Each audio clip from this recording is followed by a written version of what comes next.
Hi folks, Dr. Carter here, and I have a juicy little poem from Emily Dickenson to share with you.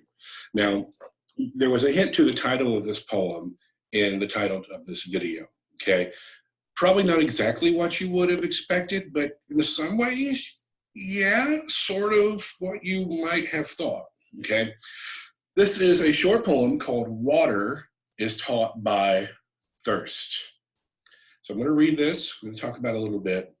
And well, you'll see whether you think this really is a thirst trap or a thirst rap by Miss Dickinson. Water is taught by thirst, land by the oceans past, transport by throe, peace by its battles told, love by memorial bold, birds by the snow. Now, interesting, as always, is Dickinson's punctuation. For example, it's water, comma, is taught by thirst, land, dash, by the oceans past, transport, dash, by throw, dash, peace, dash, by its battles told, dash, love, comma, by memorial mold, dash, birds, comma, by the snow. All right, and these dashes and commas essentially take the place of is taught by. So water is taught by thirst, land is taught by the oceans past, transport is taught by throw, peace is taught by battles told, love is taught by memorial mold, and birds is taught by the snow. And it's important here that we're not necessarily saying that water is this entity and it is learning. So really what Emily Dickinson is saying here is that we people are taught these concepts by these other concepts. So is taught by thirst is really a sort of another way of saying is how we come to know, all right? And what she means by know here is to actually realize its importance.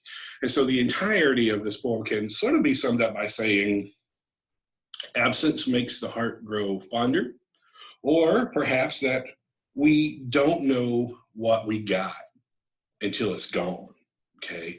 So water is taught by thirst. We are all social distancing. We're giving up things, including eating at restaurants, snuggling with close friends and loved ones, being in large crowds. And if you are a social person, you might truly be missing those things. So you might be thirsting for those things, okay? So water is important, right? But is water ever as important as when you don't have water? Is toilet paper ever as important when you don't have toilet paper? So yeah, this is the trap of the human condition. Sometimes we don't recognize what we have. We don't really know its importance until it's not there or we don't have access to it. Water is taught by thirst. We understand the importance, the vitality of it when we don't have it. Land, we understand land by the oceans past. Does this take on a slightly different nuance for us? I don't know. I mean, again, I think of water and I think of oceans coming to the land, but also pulling away, right? The idea of we know landscape by what the water reveals, what it covers, and then what it reveals to us. Transport, our book tells us, and I'm over on 434 of our textbook, says that transport is ecstasy and rapture, and throe is spasm or pang of pain. So ecstasy and rapture is known by a spasm of pang and pain. A couple of different ways we might think about this. We could think about it as the biblical rapture, right? That many of us may not be able to experience until we have gone through the pain of recognizing sins, or maybe even the pain of death. Peace by its battles told, well, we understand peace in relation to war or conflict. And so hopefully we come to appreciate it more, all right, by thinking about the horrors of war, the frustrations of conflict, and we appreciate peace a little bit better, okay? Maybe you all are getting a chance to appreciate your peace of mind by spending some time by yourselves, as opposed to putting up with the social rigmarole of walking the halls and being the cool kid or not the cool kid and what have you. She says, love by memorial mold. So love is understood basically when we lose things. Okay, memorial mold means memorial grounds or cemeteries here. So we truly know that we love something when we can't access it anymore, when we can't visit them or those or it or what have you. And then birds by the snow. Beats me, Emily. My goodness. Birds are taught by the snow.